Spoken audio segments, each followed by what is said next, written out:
Welcome to a Sligh versus Pitrak match here. This match is from the Whisperer in Darkness, which is mainly an old school event, but they had Premodern as a side event or main event on Sunday.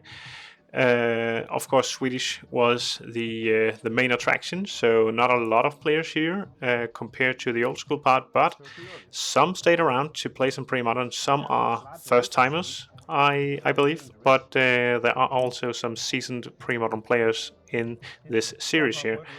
Starting off with a duress, and we see Sligh, a classic Sligh hand, but only one target here, it looks like, and two mucks. So I guess that makes the muck the best turn one play here, unless he wants to bet on his opponent having access to a Cabal Therapy, but we'll see.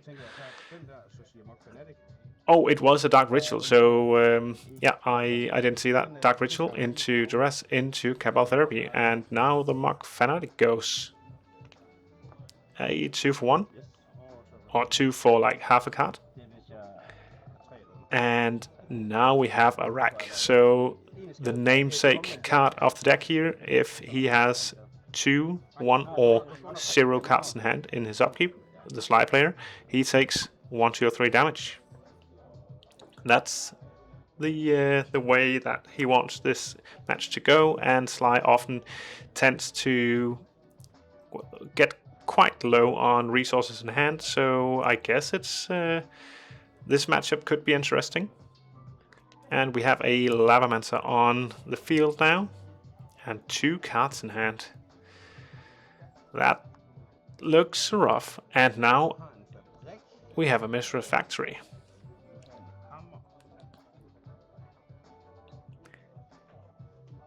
Okay, great start from Pitrak here.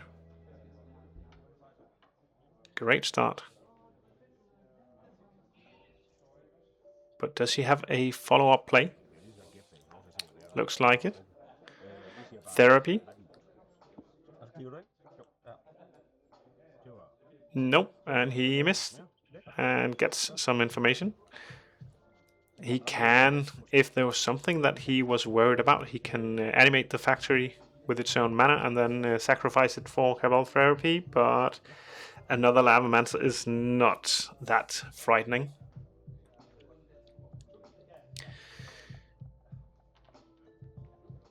Okay, so it did 1 damage in the upkeep here because he had 2 cards in hand. And now what? He has a factory that we do know of, and he just sends the turn back. Doesn't want to take any damage and holds up activation for Lavamancer. Now he probably says Lavamancer. And we also saw a Ball Lightning. Ball Lightning with 1 mountain in play and a non-colored source in hand is not that frightening. And an end of turn activation from Lavamancer, and takes 1 from the rack.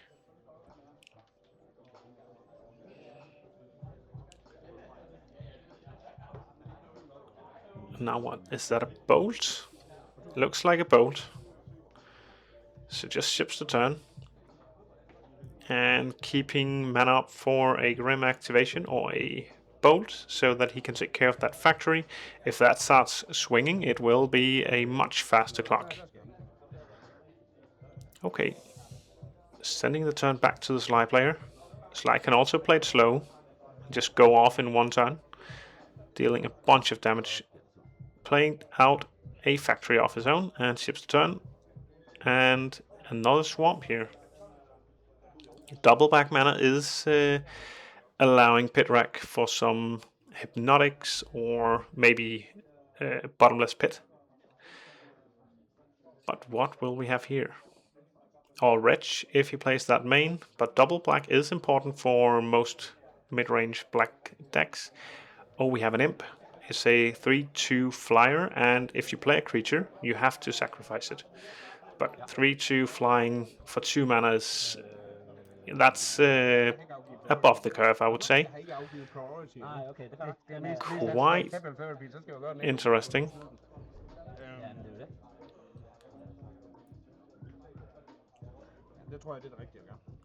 Yeah, okay, and he, before passing priority, he just Cabal Therapies.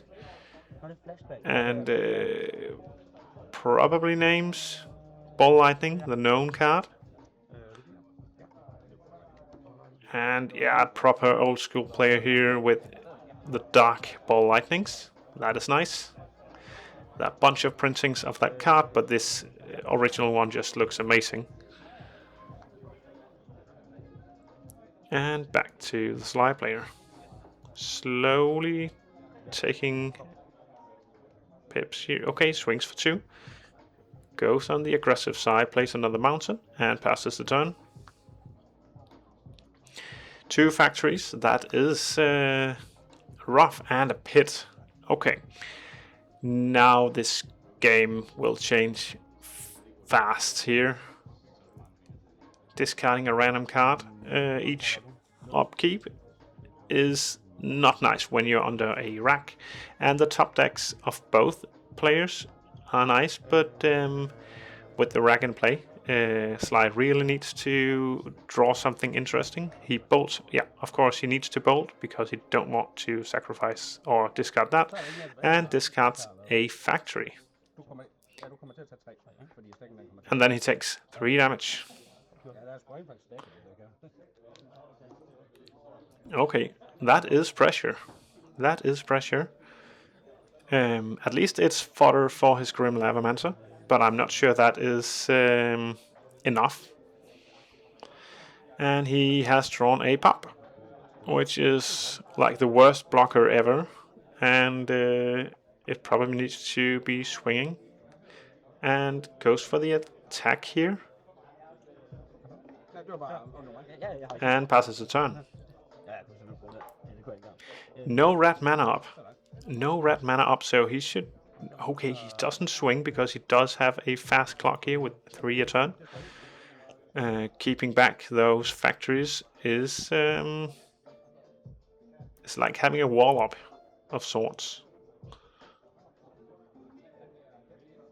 I think I would have gone for the attack, but again, Sligh can quite quickly get you very low on life.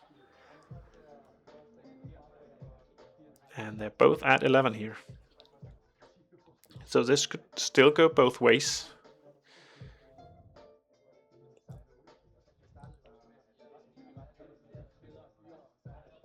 Yeah, you probably don't want to swing with that.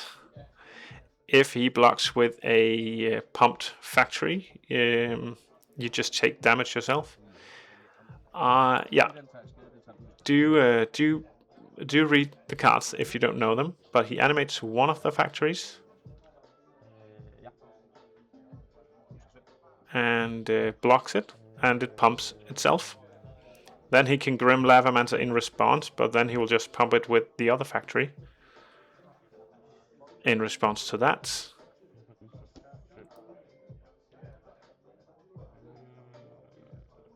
So does he trade, or does he trade with using more resources? That is the question.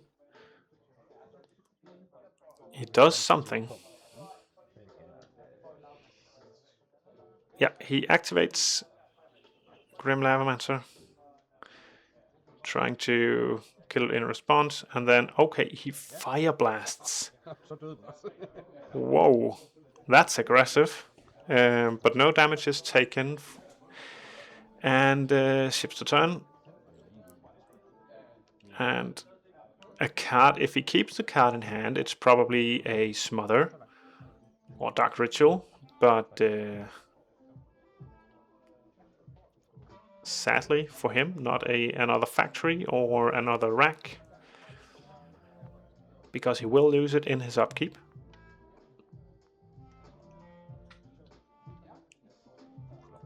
And I like seeing Sligh decks playing these factories here. It's not as fast, and it doesn't combo well with Fire Blast, but still is possible. Makes the mana a little weaker, also with Ball Lightnings, but I think it's a great inclusion. Okay, yeah, that makes sense. It was just a what is it? Smog. Yeah, you just force your opponent to discard 2. They can, of course, copy it, but knowing that, you can just copy it back and then go to 0 resources in hand. Chain of Smog. Yeah, and they're just explaining what the card does, and it is powerful, and you should really think about when you cast it if you can actually get out of the copy effect. What can he play here? Okay, he charms, killing it. +2, -1. So there goes Grim. And ship the turn back. Discarding a Mock Fanatic and goes to 5. He needs to draw something ridiculously fast here because he can't attack into that factory. Ships the turn. And then what? Swing. He can't even block. Okay, he can block, but still takes 2. Then his turn, he will take 3 for... Yeah, that's game. Close one. If you are playing MTGO or Magic the Gathering online and are using a rental service, or if you want to do that, I have a link in the description for a referral and a coupon code which makes you get 30% off on your next subscription. So consider that, and onto the video. Now for game 2, we see a cursed scroll from our Sligh player. That is a nice card for the mid game, and one that he could definitely have used in this prior game if he didn't Fire Blast that aggressively. But we'll see what he does. Could also be a pop start or a Mock Fanatic start, which is nice against this black deck, because black tends to be weak against Sligh, but it doesn't mean that it cannot win against Sligh. I see the eel on the playmat on the right here. It means that this is one of the electric eel crew from Aalborg. Such a nice bunch of guys. And if you ever go to Aalborg, just reach out to them, and they do have like a fixed date or weekday that they play at a bar, and I attended that once, and it was quite cozy. I would definitely recommend. But yeah, we saw a Mock Fanatic on turn 1, Dark Ritual into a Rat, forcing the Sligh player to discard a card, not at random, but a chosen card. So what can he let go of here? Is that a Llamamancer? No, a Scroll. Okay, Cursed Scroll goes to the bin. But I think he had another one. I like this angle here, where we can sometimes spot what's in the player's hands. Cabal Therapy, naming a card, they discard that. If he said, oh my god, okay, he should definitely flashback this therapy here. No questions. Yeah, 3 for 1. Yeah, it has flashback where the cost is sacrifice a creature. So sacrifice a creature, use it again, and he discards 3 cards to that. And yeah, now he's kind of dead to a rack here, or at least soft to a rack. Yeah, this was a nice turn 1, just totally stripping the hand from resources. I think Grim Lavamancer would be nice on the field if it survives all the removal black has access to, because he can take care of most, or if not all, of his creatures.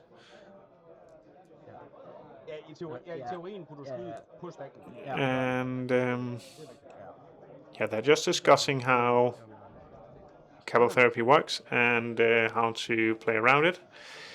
But I would maybe I would have kept the same hand. Curse Scroll number 2 is played. On the first one was discarded, this one is played, and Mock Fanatic goes to swing for 1, going to 19. Swamp into a Skittering Scourge. This is the 3/2 flyer. And that is also a fast clock here, but it's 2 toughness, so kind of soft to Curse Scroll, which could be activated as soon as next turn. No, unless he plays that Incinerate. Yeah, it goes. It's gone. He could have waited. He could have waited to like force out some discard and play it in response. He could have, well, tried to take 1 damage and then play the land and then having Curse Scroll online with it, yeah, like this. So he would have taken 3 damage and could have Curse Scrolled it.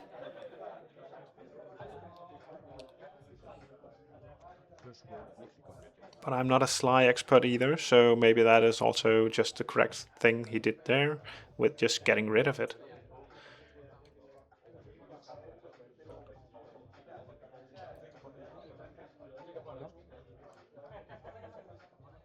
Yeah, ships the turn.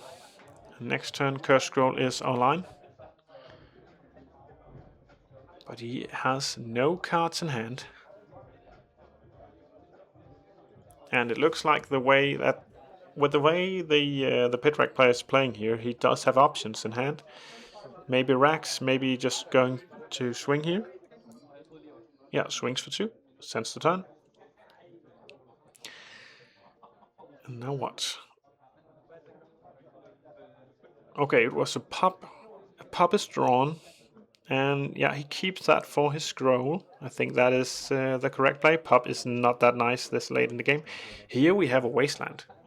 Yeah, what is that game called? Fallout, I guess. Fallout Wasteland.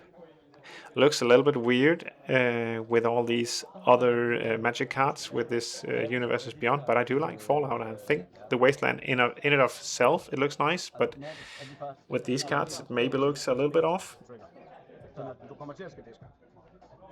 Playing a rat here, so forcing a discard. Forcing a discard. And maybe scroll in response, killing the rats. Maybe kill the rat here. Yeah. Okay, kills the rat with the trigger on the stack. And then he goes to swing. Yeah, playing the rat before combat, before you animate it, was nice.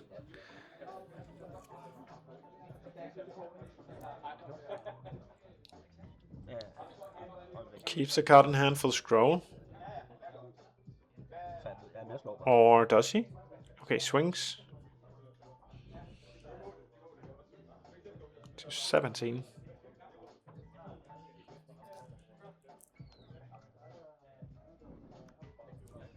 Okay, colors the rack here. Okay, that is a clock. And with the factory, it's a kind of fast clock. Dark Ritual. And we have a wretch.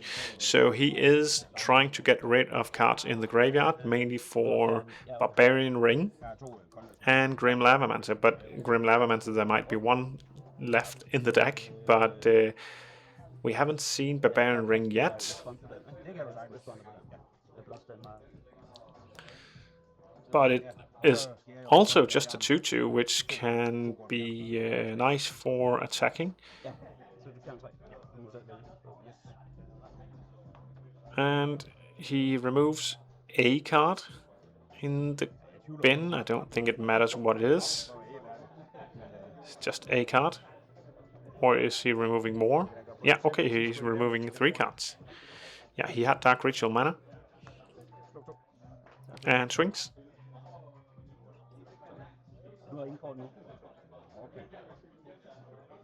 And he is down to 12, taking 2 more.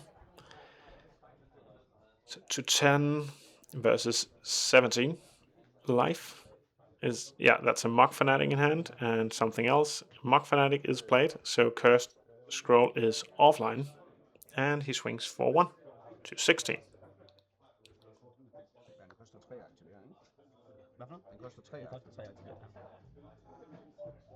And unless you have the misprinted Japanese version, I think it's Japanese Curse Scroll, you need 3 mana to activate it. The misprint just says 2. Of course, it doesn't work like that, but it is a nice reprint, like making the card even better.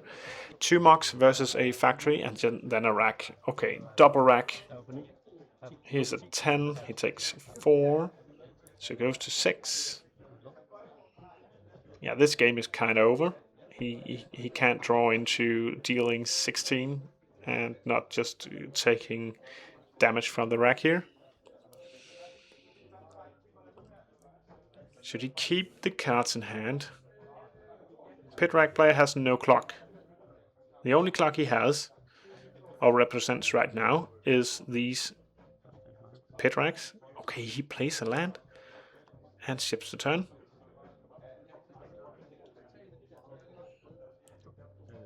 And he's at 6 here. He'll take. He has 2 turns left. Shock goes to 14. Now he will go to 2. So at 2 life. What can you do at 2 life? In Sligh, can you deal 14 damage in one go? We have 2 on the cursed scroll.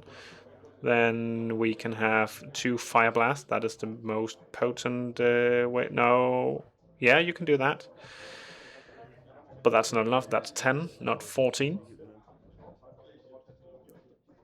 I think the game is over. He's thinking through his options here. But he will die in the upkeep. Yeah, and we see a handshake, and that is game. Smother was drawn, and we don't see the Sligh player's cards in hand. But not 14 damage, that is.